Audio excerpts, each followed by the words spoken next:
Sassy Talk, the podcast that brings you real stories, real voices that come directly from the disadvantage and the problems we have in our communities. Today, I'm your host, Wonke Mapeyi. Today, we are bringing a topic that many, or also ours, we didn't want to bring because it's painful, gender-based violence. But we see the need of bringing it because it's a problem we are faced with in our communities because daily you would find there is a woman, there is a children that is raped or murdered in the hands of their homes, relationships, public spaces, and it's important that we bring this topic because it's a sketch that we find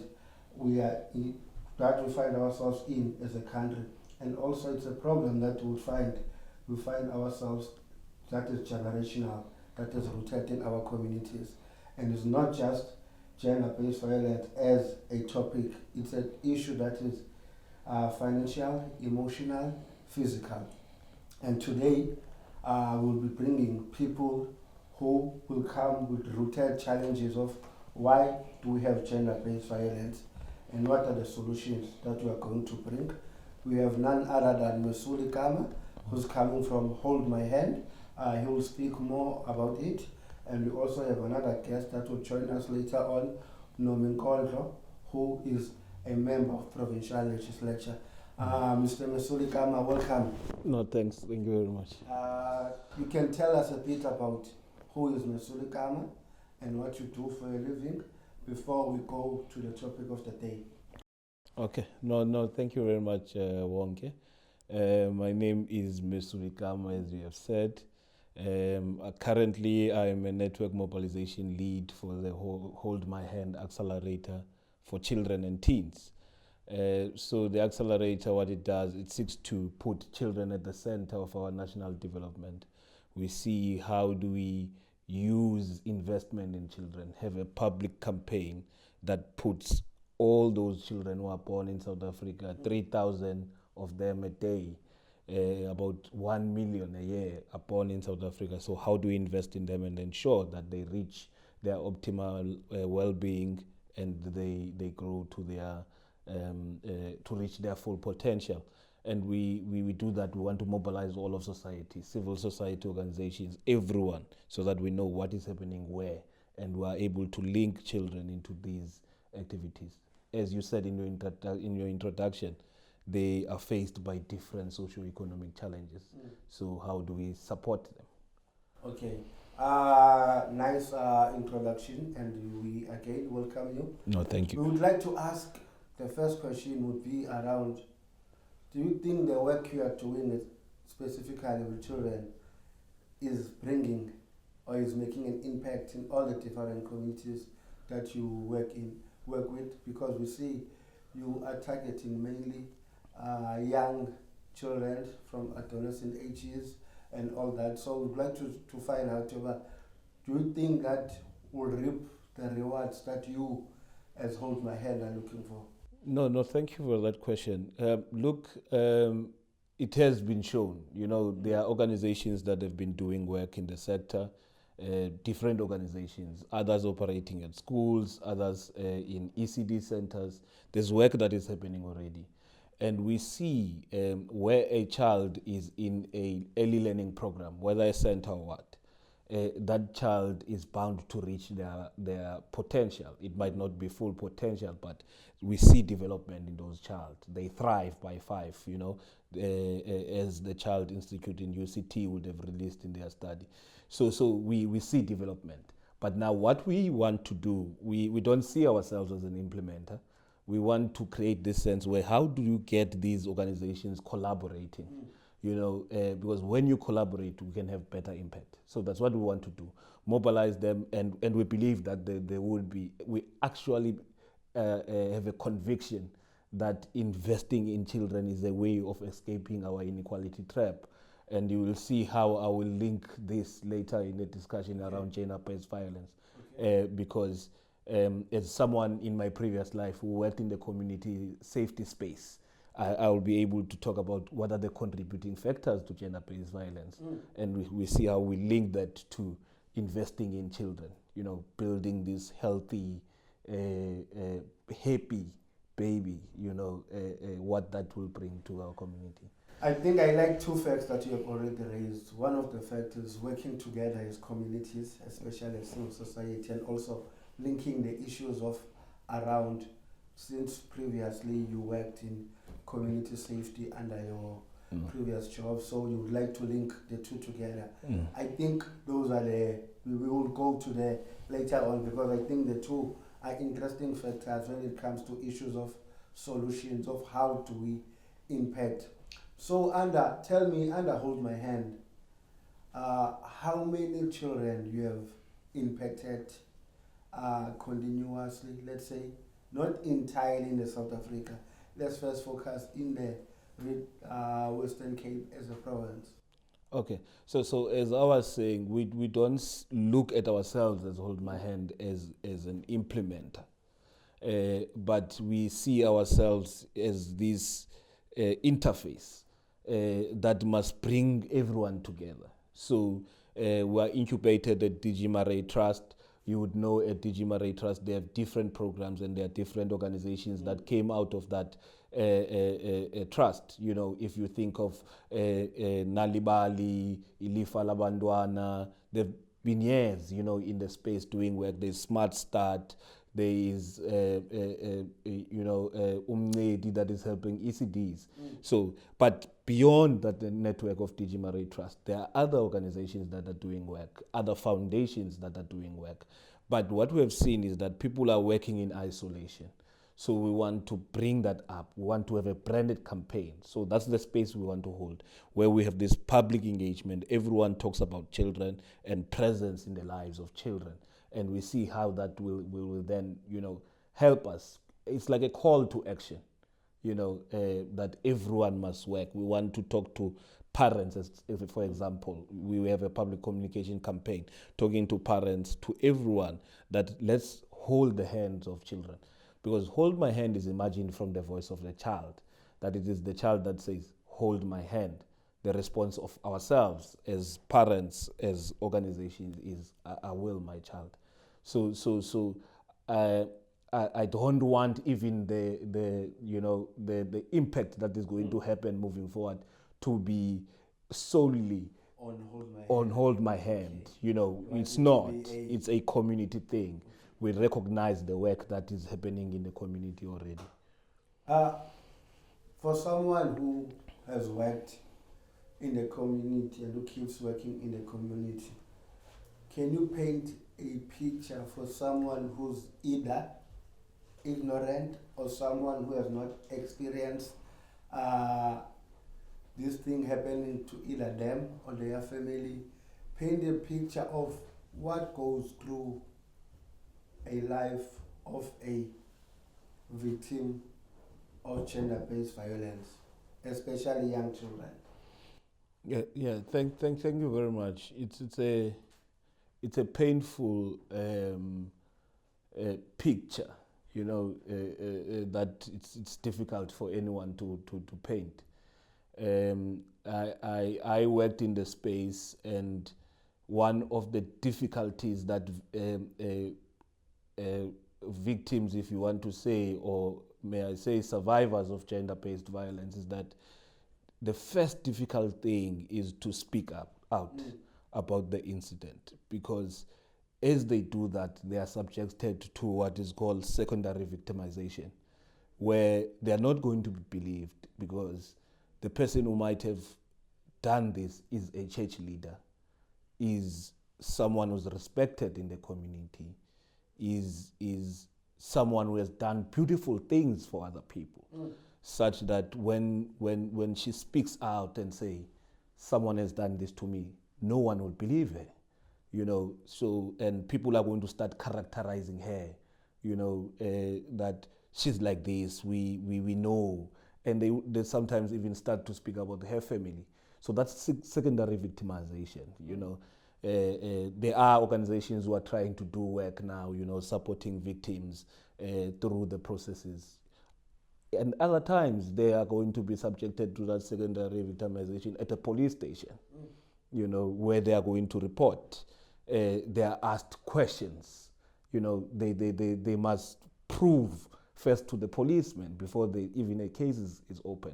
But the policeman is not employed to do that. The policeman must register the case, they must investigate, and where there is some evidence, there must be an arrest, and prosecution must happen.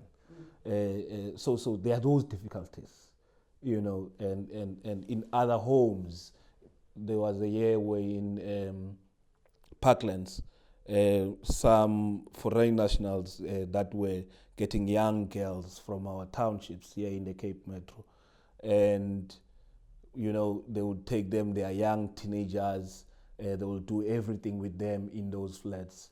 When we pursued that case, because the legal framework says the guardian must be there when we open a case of the child, you go to the guardians and they say, we're not, because these children, through whatever activity they are doing or selling their bodies, they are bringing a means into the family, the question of poverty. I think I remember that case that was in Parklands, that all political formations, civil society organizations were part and parcel of it. And I even remember how shocked many were when parents came to a bold statement to say, we're not opening the case, we know what's happening, and we are fine what's happening.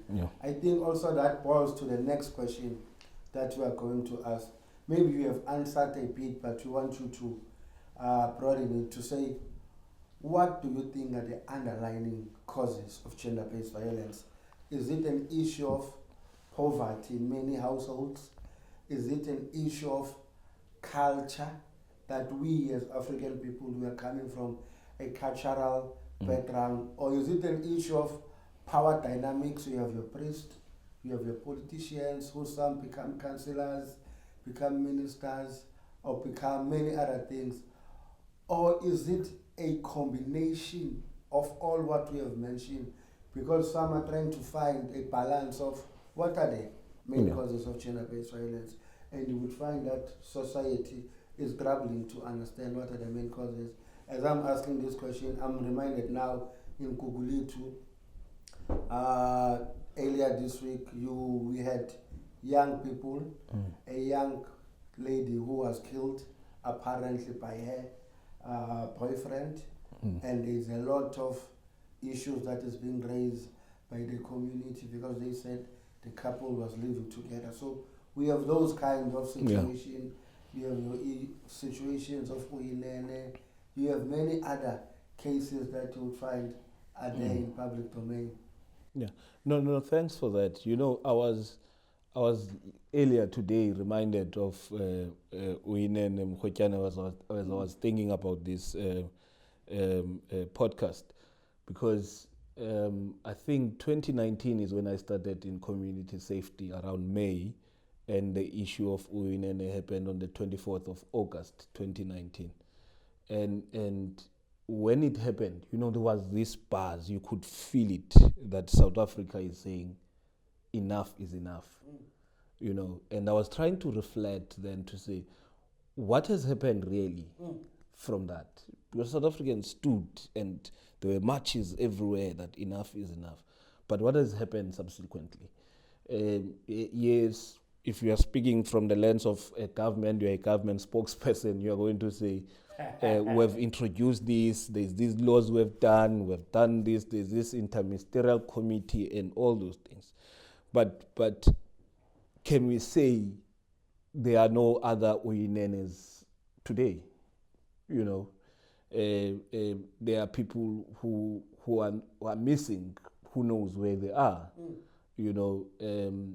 and reality is that there are still failures within the institutions, because something continues to happen if it's not seen to be punishable. If something is wrong, those who are entrusted to ensure that it's punished, they must do that. So that's the first one, and we see some signs of that. We hope that there's going to be that work. There's a family unit here in the Western Cape. You see sometimes it does the work of police. But the causative factors are social factors. You are not going to have a police in every household. It's not possible. And you are not going to win the battle if you only rely on police. understand, as you were saying, all those factors you were mentioning, they are causing gender-based violence. I was saying earlier in the example, in another household, you would find that there's a daughter and the mother and a stepfather. The stepfather abuses the child, but the stepfather is a sole breadwinner in the house. And you get the mother even trying to conceal a perpetual crime that is conducted by this man in this house because he is providing. Once the daughter talks about this man is going to be arrested, what's going to happen? There are those realities, in other families. And so it's economic things, it's issues of poverty. It's issues of culture and also power dynamics. I think Sis Nomi will be the one who's going to give you the historical context. But reality is that, okay, fine, you talk about gender-based violence, and we must make this clear, because there are men who think that when we talk about gender-based violence and we focus on women, we are not fair on them because gender-based violence recognizes no gender. But reality is that it's not about that. There's a historical context. Women were oppressed, or they went through what is called triple oppression. They were oppressed because of here in the context of South Africa, of their gender. They were oppressed because of the color of their skin. They were oppressed because of their class. So in terms of the gender, we know in our churches how patriarchy has played a role, where this notion of a head of the house is the head, even if the head is empty. But we rely on the head, because we believe that the head of the house is a man. So by being born a boy, already we are seeing a head. There's no process to even ensure that we build this man, that we see as the man of the house. So it comes to the point, how do we focus on the boy child? How do we raise the boy child so that even if they see themselves as a man of the house, as the head of the family, but they do not take that in a toxic way. They are molded and built to lead this family that recognizes the need for equality in that environment. No. I hear you, Mr. Kama. As you are saying that, raising all these key factors, we would officially welcome another guest of ours, but we'll ask the next question from you. What would you say would be a case or a scenario that made you to feel that enough is enough in our communities, and that also showed you the resilience of our communities? I know you spoke about the case of Uyinene, but if there are any other cases that you would feel that at this particular point the community showed that enough is enough, and the face of gender-based violence is something we as communities need to put a stand or a stop in. No, thanks. Look, I think I'm an activist. One thing that I want to focus on is, what are the causes of whatever that we're facing? As I said to you, when I was talking about Uyinene, and I was saying, we're a people of events. When something happens, we talk about it. We start now to see experts. In simple things, we are reactionary. We are reactionary. We talk events, big things. This is happening. Yes, you can. This is happening. We're talking about the time of Uyinene. I was saying to you, you could feel the buzz in the country. You would swear that enough is enough indeed. You saw how many men came out. They were part of those pictures and that scenario. But how many men continued to perpetrate these action against women? So the reason why I'm then coming with this view is, how do we check really, because what we're dealing with here is social ills. How do we really go to the grassroots level? And now, influenced by the space that I'm in, I say, on our side, we're talking prevention. Yes, I said all other things must happen, awareness, policing, and all those things. But we are saying we're looking at prevention, but in prevention, we're looking at investing in a child. Now, investing in a child, you invest in a child to ensure that every child has enough food. What does that mean? That means development of the child, a child that is healthy, and a child that is happy, having to make sure that we invest in the child's safety. If all South Africans could unite behind a child's safety, it means we're uniting around a safer environment around the child. If you're doing that, it means that parents would know that them fighting in a household, might later in the years result in an aggressive behavior in the child, affects how they behave. So that's safe environment. But also, there's something that many people don't want to talk about, and it's a very difficult question. The question of alcohol in our society. It's a very difficult subject. We're dealing with an industry that, even this podcast of yours, if it can be viewed as a podcast that is fighting the industry, they will not give you the resources, but they can easily give it to you to put a bottle in front of this laptop, to advertise. But reality is, our communities are dying due to excessive use of alcohol. And we must talk about this. Eventually.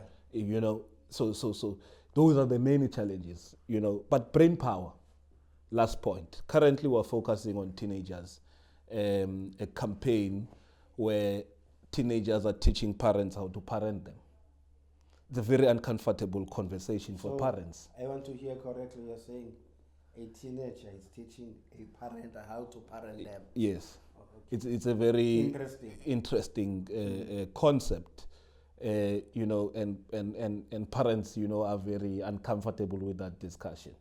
Because some of them believe, because of when they live, they believe many things are happening now because government ungenile ezindlini zethu, and I truly believe that, because they are coming from a system where they had their own way of disciplining, but times have changed.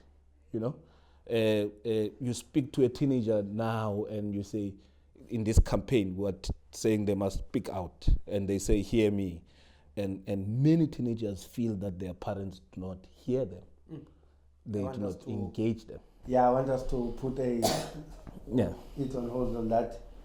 Sis Nkondlo, or do I call you Nobulumko? No, Nkondlo.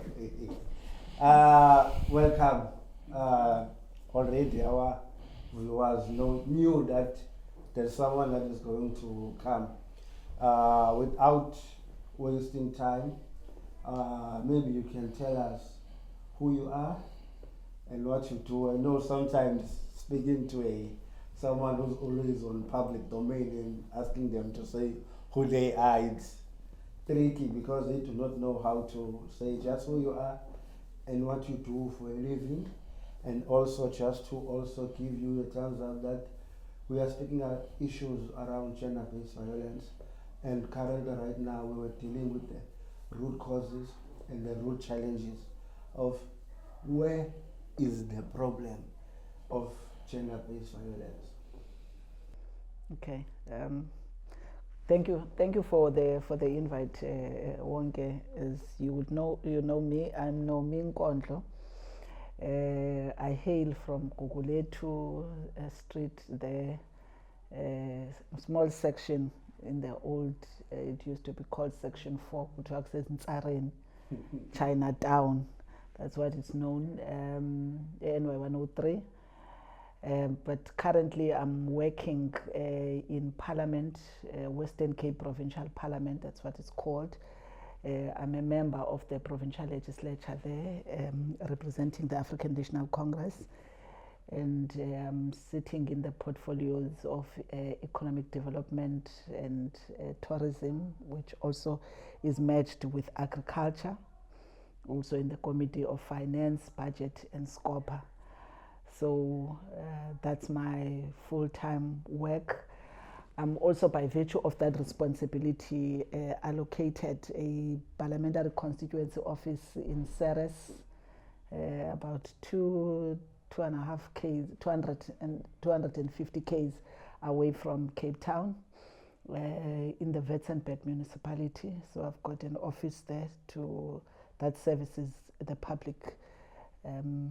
So yeah, that's who I am. I'm also an activist who enjoys partaking in community issues. I currently come from Kailicha, where we are running a youth and stroke student leadership program. We started, I think, last week with some young people there. So yeah, I like to get involved in those kind of issues. Women issues also is something that I'm passionate about as a woman myself. Yeah, so yeah, I'm a mother. Also, I've got 3 girls and a boy who is 11-year-old, who's my youngest of my family, and a sister. So I'm a family person also, that is very important to me. Also a provincial executive committee member of the ANC in the Western Cape. Yeah. Too many titles. Maybe we are privileged to have such a person who is an activist and who has served, you can say it's plus minus 20 years being part of these things. I think the first question that we would be asking, as someone who's coming from the government, do you think is government treating this issue of gender-based violence as a serious crisis that we are faced with as a country? Because in many cases that we are faced with here in the country, you would find that people keep saying that the justice system is failing us, the justice system is failing us, and that sometimes you would find that people want to take the law onto their hands. So do you think, as someone who's there at the legislature, is it something that being treated with the seriousness it deserves? Yeah, no, I can say without any doubt, gender-based violence is prioritized in government. I mean, you find it spoken about almost in most speeches, from the national government, provincial government, local government. So if you talk about whether the issue is on the radar screen of government, that as a measure, for me, is one of the things that, you press any speech of anybody who is in government, and I'm talking at this point, your public reps, they would be speaking about gender-based violence too. Gender-based violence legislation is there in South Africa. It's something that is consistently in committees of parliament, national parliament, national province, the NCOP, National Council of Provinces, with members from different political parties and different provinces.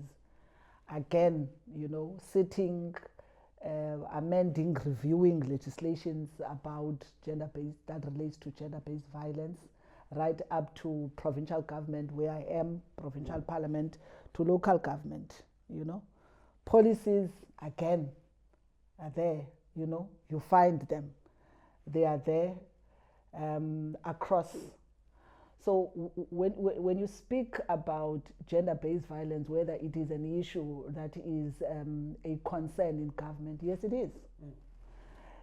Again, we would have had the president even getting to a point where there is even a fund put aside for gender-based violence. There's even a forum at a presidential level where it is government with non-government stakeholders, different NGOs, CBOs partaking there in a national platform to demonstrate that once again, gender-based violence is a serious matter in government.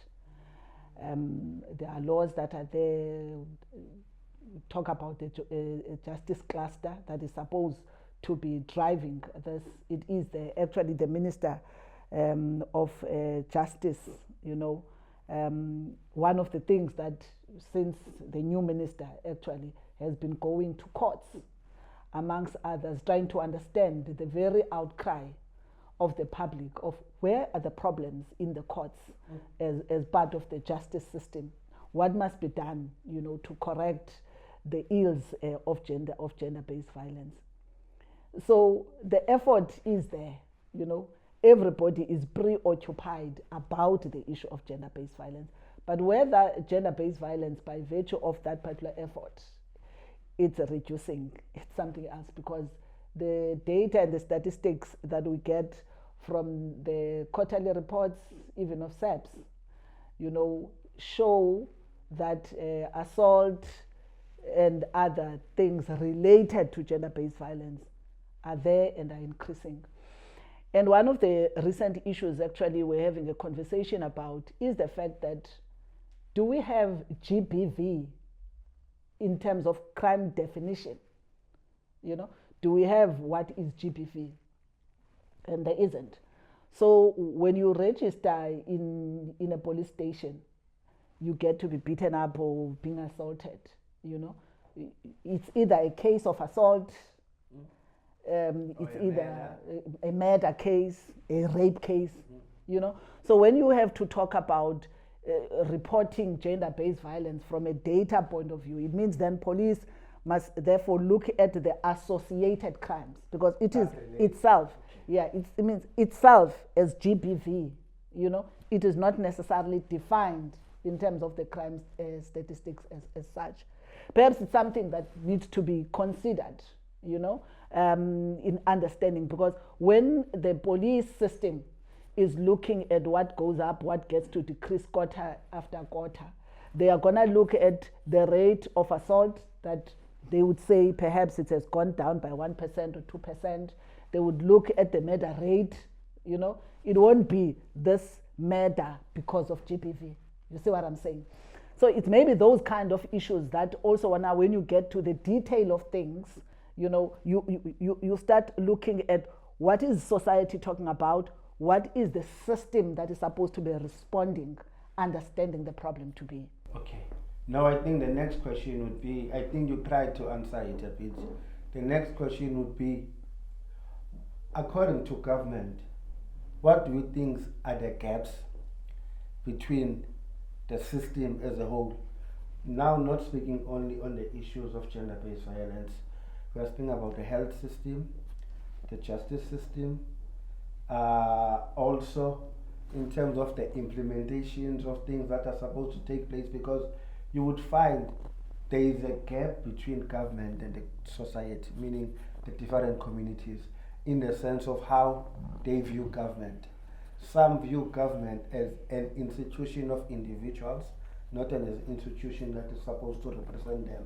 And some view government as a failing individuals who do not account to the community, who do things based on who they love or who they favor. So where are the gaps? Because I hear what you have just alluded in. You would find a normal citizen in Kuguletu, Kailicha, Langa and Mitchell's Lane is not privy to that there is priority when it comes to issues of gender-based violence. Maybe the things through civil society organizations that is supposed to take place, it's maybe a combination of what also Hold My Hand is doing, combining everyone together to say, maybe for us to have a full focus on gender-based violence must not be reported under murder, must not be reported under assault. We are demanding the state or the police cluster and the security cluster as a whole to make gender-based violence a pandemic, that when you go there, you are beaten by your boyfriend, your father, or your sister, you report it as a gender-based violence matter, not just an assault matter. I think I have tried to... Look, you are correct. You see, one of the things when you consider a gender-based violence, because it is a societal problem, you know, and it happens, yes, at an individual level, but it also it happens at a community level, you know. So it cannot be resolved individually, you know. It has got to be responded to in a holistic manner. So what you are suggesting is correct. But maybe let's start here in government, you know, as one of the culprits when people are frustrated about what is happening, you know, government, and rightfully so, you know, because government is there to try and get things, you know, working together in a society, you know, with different individuals, different interests.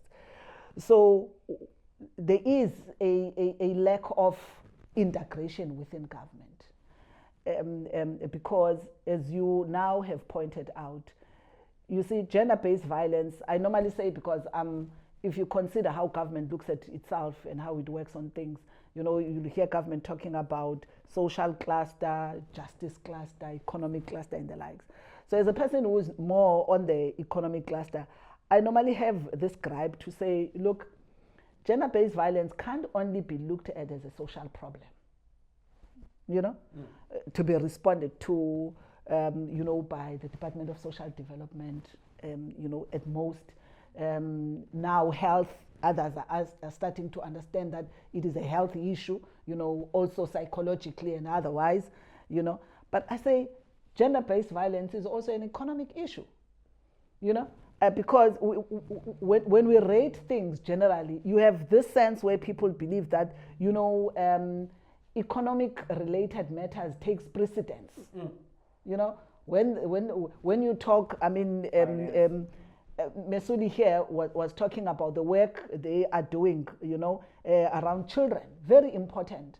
And when you consider even budgets that has to look at children's issues, which are more social development issues, you know, they are seen as issues that firstly you must resolve the economy, then you deal with these issues. You know, there is not an appreciation that actually there is a direct correlation between social and economic issues. So coming back to gender-based violence as an economic issue, it's an economic issue because the country itself and the economy gets to bleed.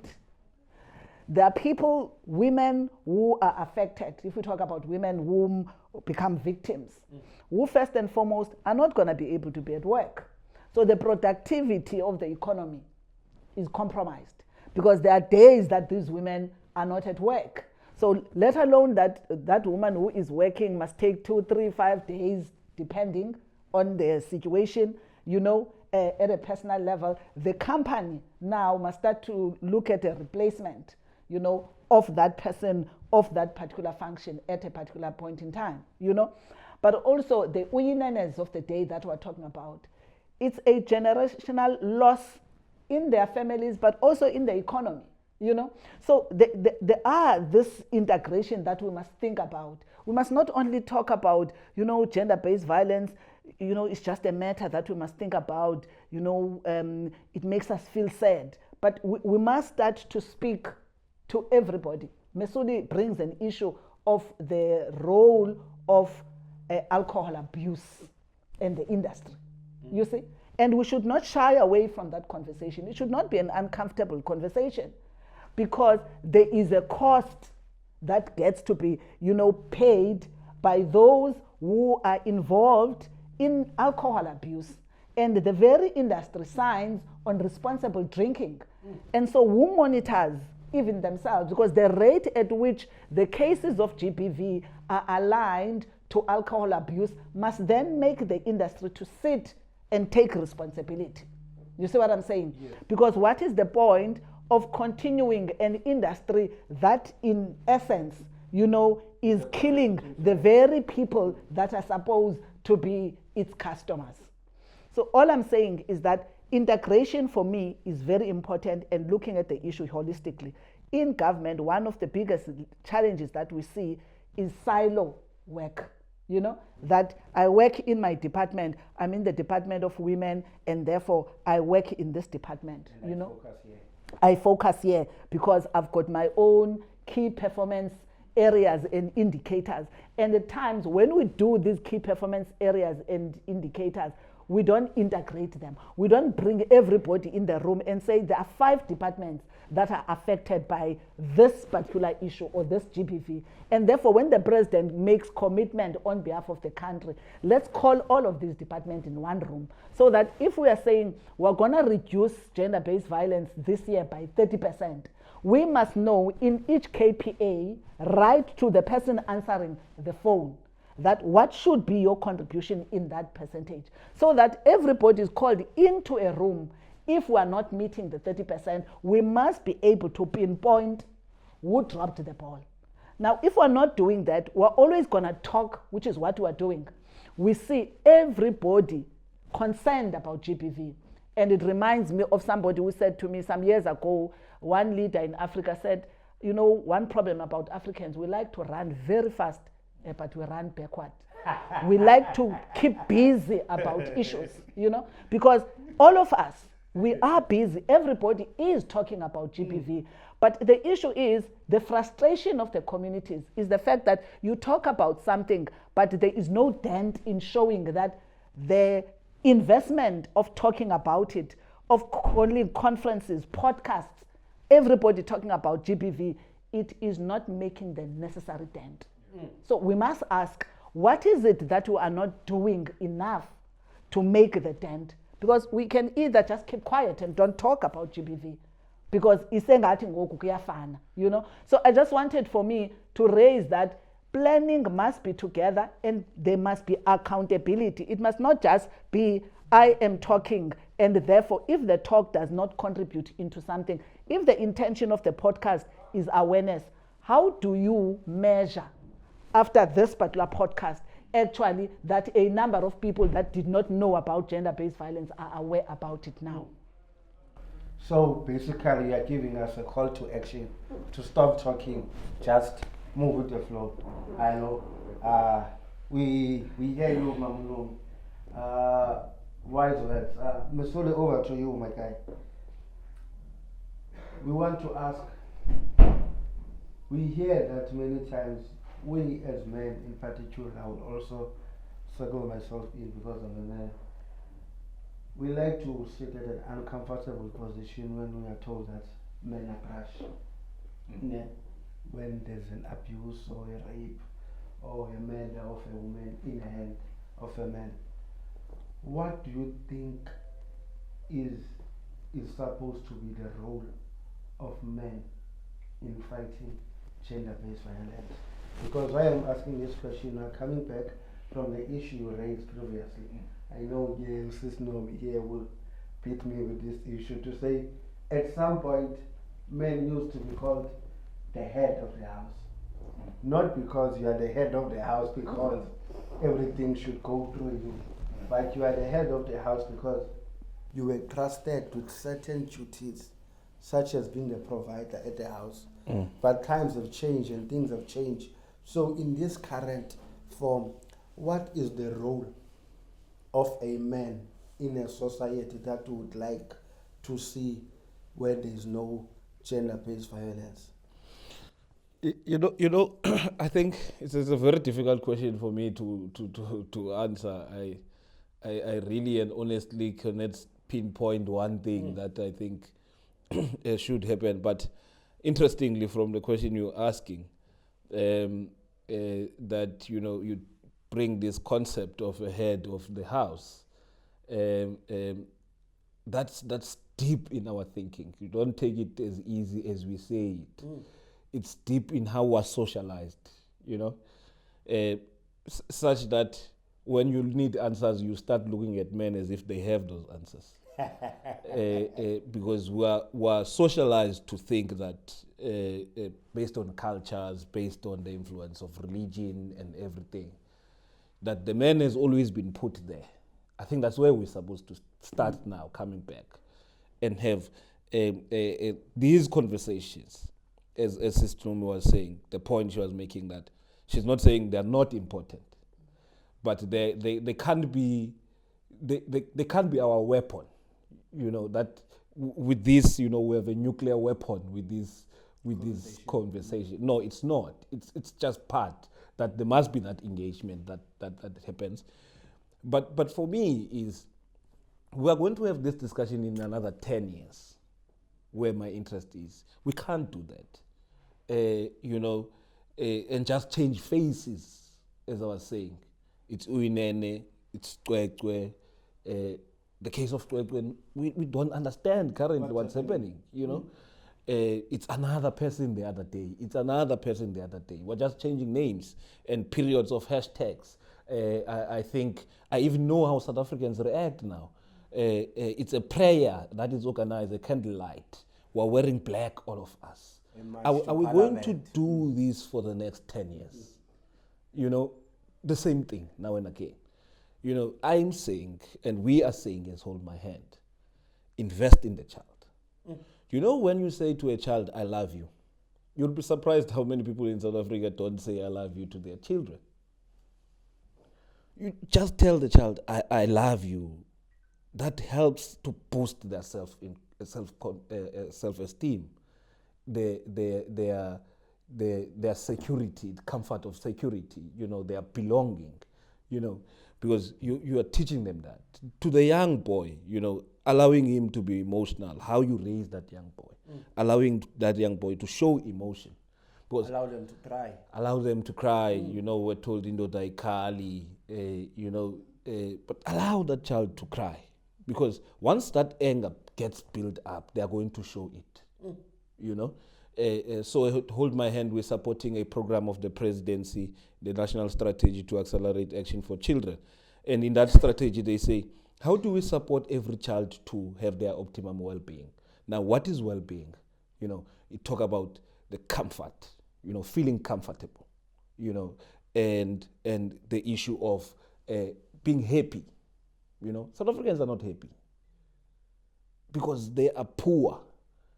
All the negative things in their majority that you talk about, if you talk crime, if you talk rape in crime, you talk all these things, they are happening in certain communities.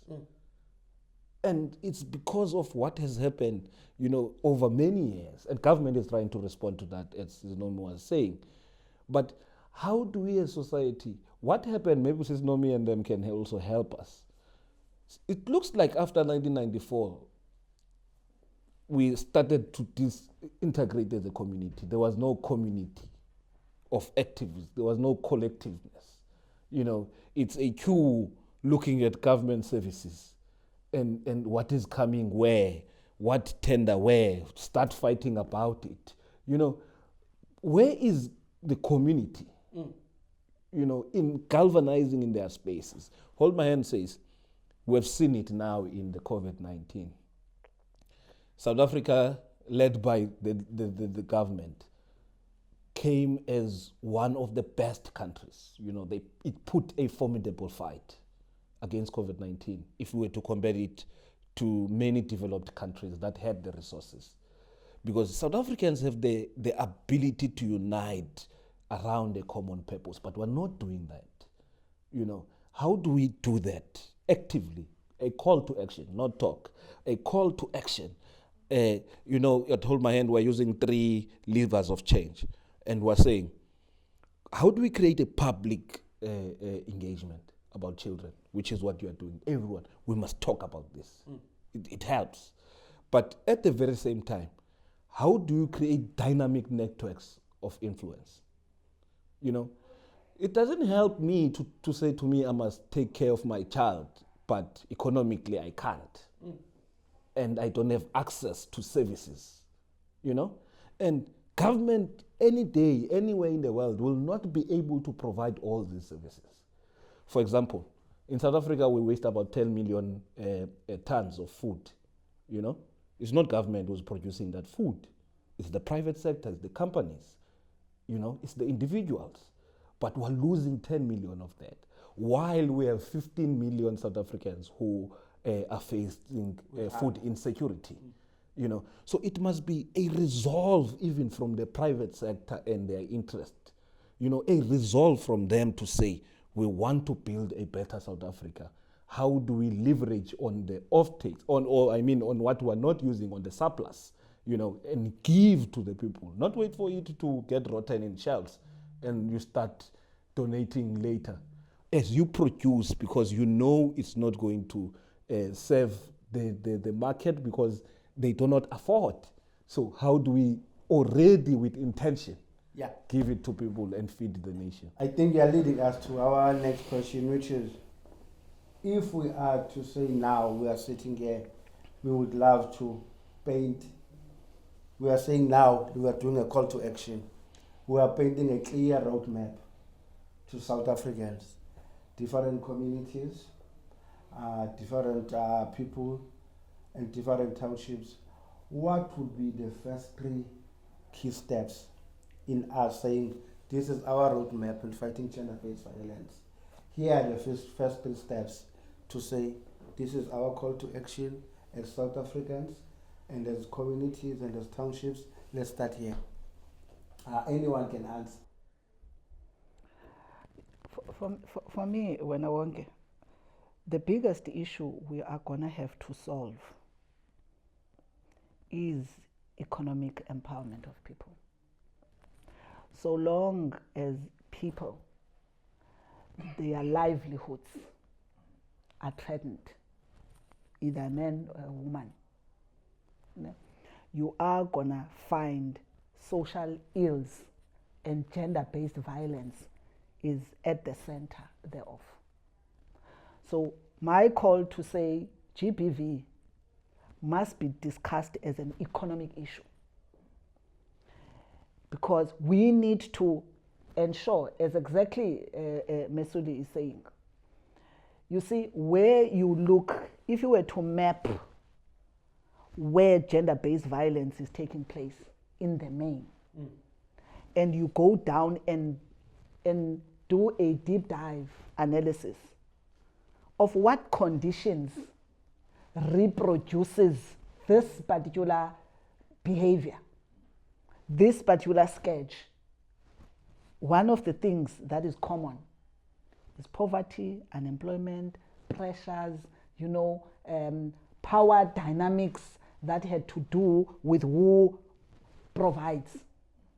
Actually, there has been cases where women would have stayed in relationships and families would have actually made women stay in such situations on the basis that he provides.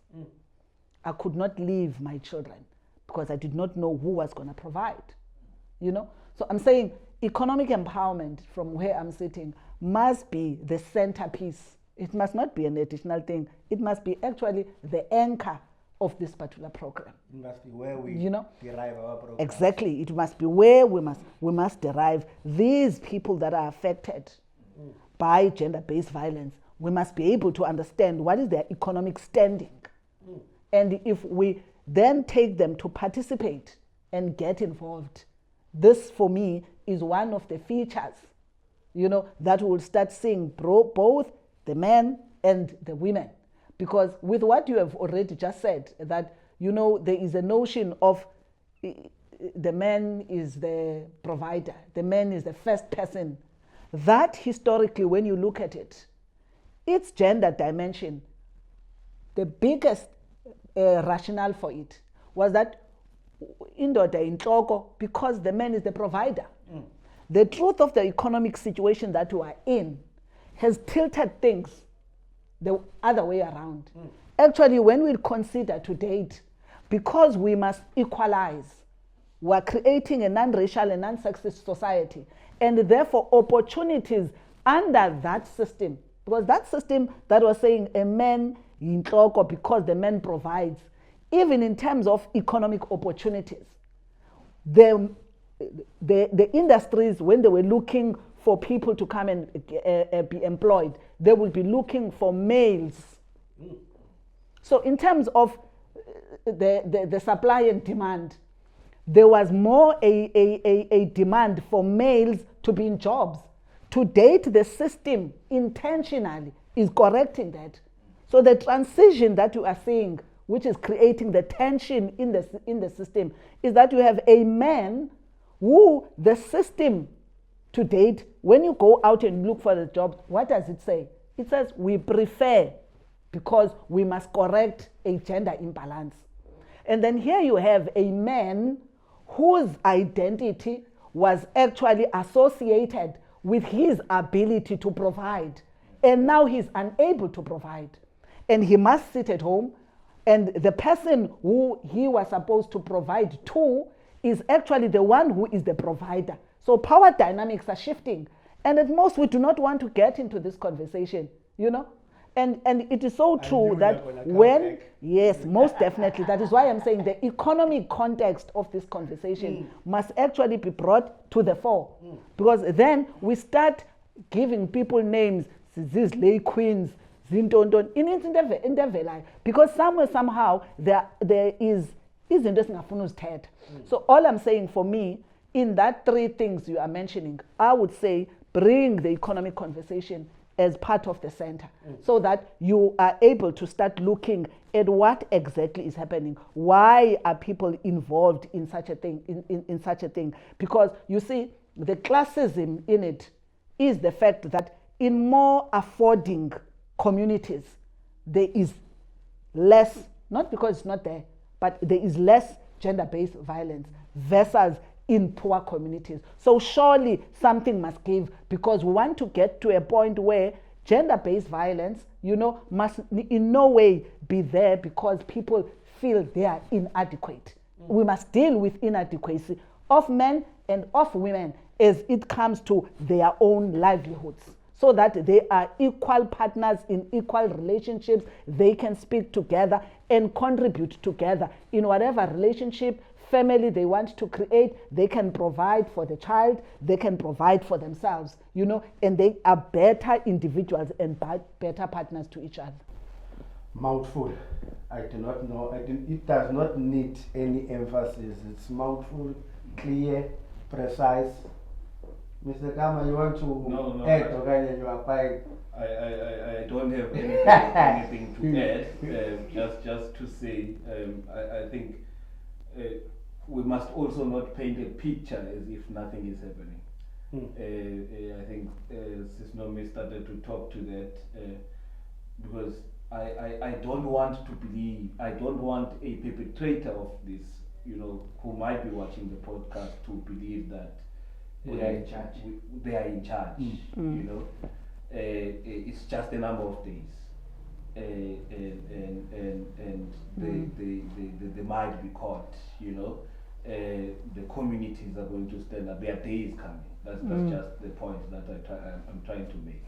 But we are having these discussions because we want to really heal our societies, you know. And the Constitution of South Africa, in its preamble, you know, it's precise and deliberate, and it understands what apartheid and years of oppression, economic segregation would have done, you know, to our society and the fabric of our society. And that constitution then it says it must be used to address that, you know.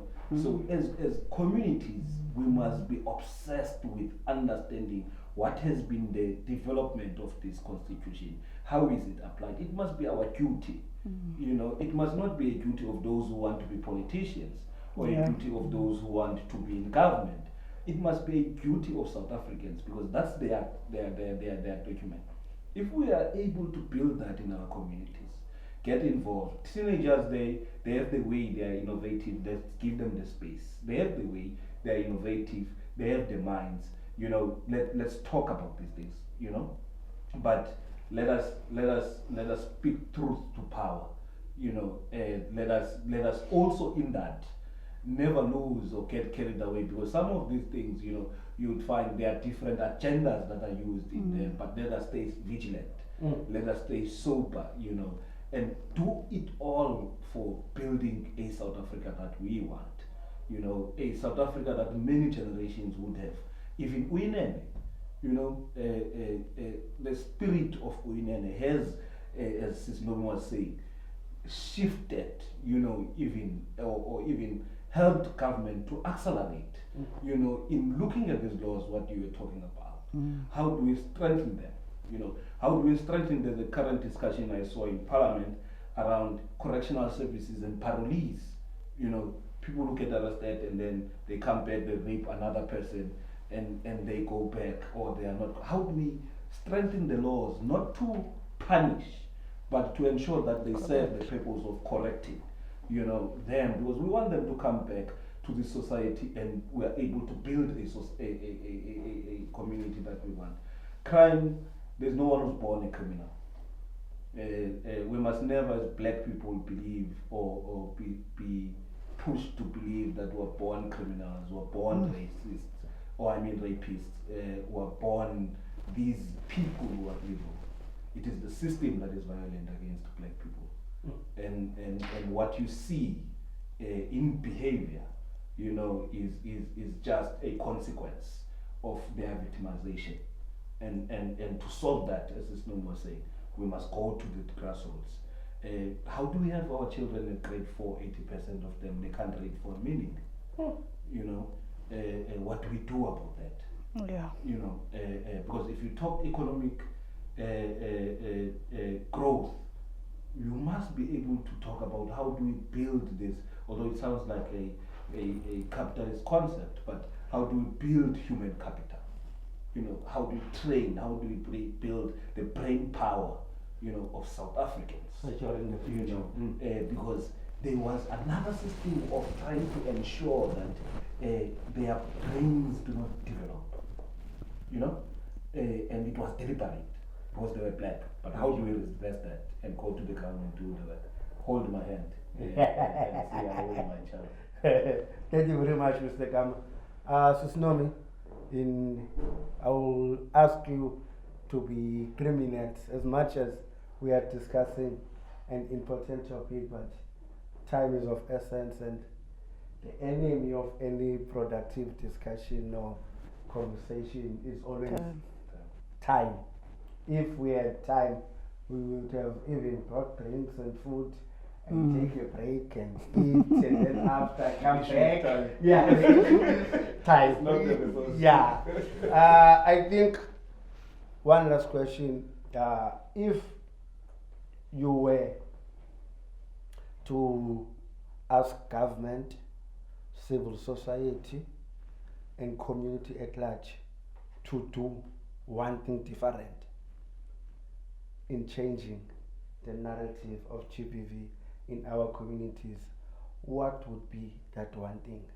And also, as you are answering that question, your last message to someone who's watching there, a young girl, a young mother, an old mother, a young boy, and also in anyone of the community, what would be the message to you if it's someone who's trapped in a gender-based violence but they do not know how to come out? So you can quickly answer that, and also when she's done, Mr. Kaman can also come in and take your 2 minutes. Okay, for me, I think there is a quote I like, that I would want to premise my message. One is that all of those that are in the fight against gender-based violence, be it in government, civil society, we must be cautious and stop being the disorganized truth against an organized lie. It's all about organization, being organized. Being organized meaning being systematic, methodical, having order, working together for results, because we are seeing gender-based violence, which is an organized lie. It's organized because it demonstrates results. It kills. It's got serious corpses on a daily. It shows results. But on the side of us as people, whether in government, with all the resources that we're putting, we are proven to be disorganized in our truth against gender-based violence. So what I'm calling for from where I'm sitting is being organized. Being organized is working in a systematic way. Don't work because you want to compete with each other. Don't work because you believe you are the best thing that has ever happened. Work because the interest is for the system to work. If you are in the community, work as a CPF with the police because your intention is for the police station to work for people to report. You know, so that is one thing I would like to see in my community, I mean, where I come from in Kukuletu, is to actually say, this thing must stop. We must come together. We must ensure accountability of each other in the fight against gender-based violence. But also it is important to call each other out. And I'm saying, and I want to plead, most importantly, to men, you know, to say it's important to call each other out. When a man is assaulting his girlfriend in your presence, there should be more men who actually are calling the guy, the friend, you know, the brother, the uncle out, and openly doing so. So don't make it fashionable that, you know, I'm now girlfriend and talk about it.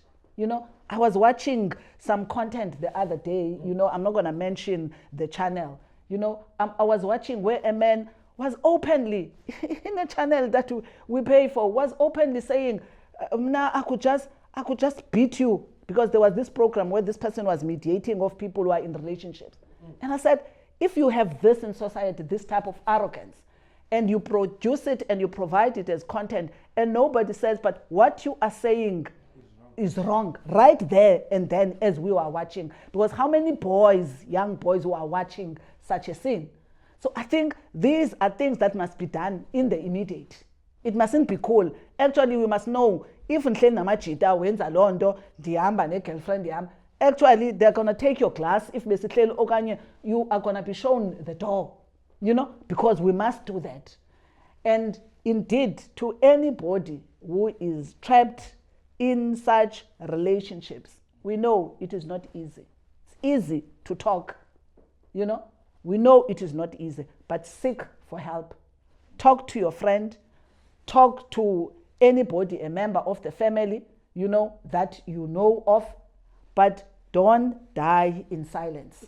You know, I think that for me is the most important, and it's still a relevant message. It was relevant when I was young. It's relevant to me even to date, you know, and even myself as a woman and even as a public rep, I know I can be, you know, in that space. I always say what is important is for you to know who to call, you know, whether from my self-care, also as a mother, I'm able to call my children. If I'm in an environment and I can see that things are not necessary, I'm able to call my children, my comrades, and others. You must always have somebody that you can call, somebody you can talk to. So I think that for me is very important, because indeed, as Mesuli had said, as a community, we are talking about these things because we want them to end. So the days are numbered for those that are still hiding behind and thinking that, no, you know, this battle we're not going to win. We've won many battles. It was the battle against apartheid and colonialism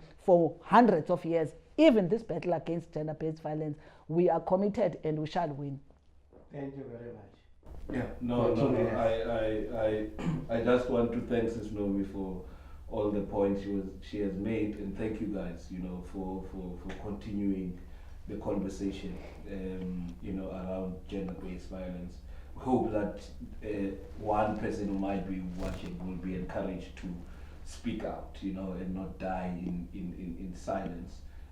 But in return, you know, as a people, let us be prepared to hear them, you know, without judging, you know, because creating a safer environment, you know, for them to speak out. There is no one who deserves to be a victim of violence. You know, it doesn't matter their behavior, you know, they do not deserve to be a victim of violence or their status. So let's talk to our children. You know, I'll always go back to children, especially teenagers.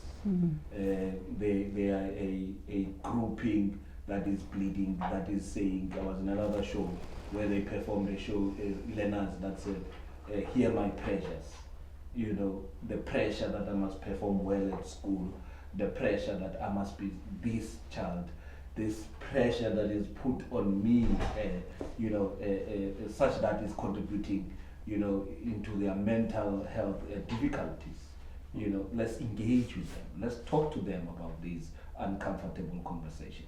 One last point that I can't leave is the alcohol one. I think we left it hanging, because what we've been seeing continuing once you talk about the issue of alcohol is victimization of businesses in your local communities. And this is business deliberately trying to win them over, to say that it's government who says we must do this, so they are mobilizing them so that they fight, whatever that says we must stop alcohol.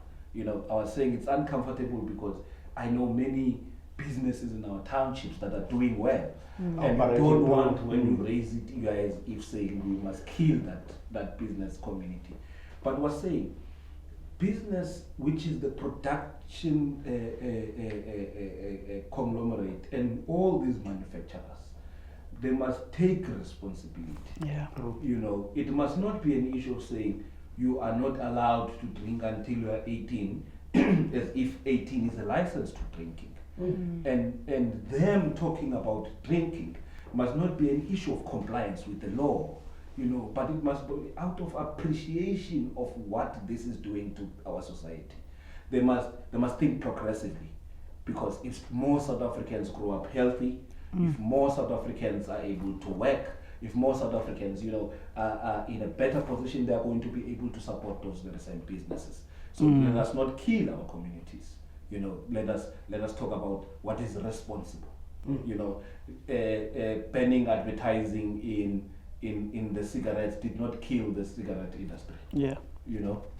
So there must not be a lie that banning this advertising will kill that industry.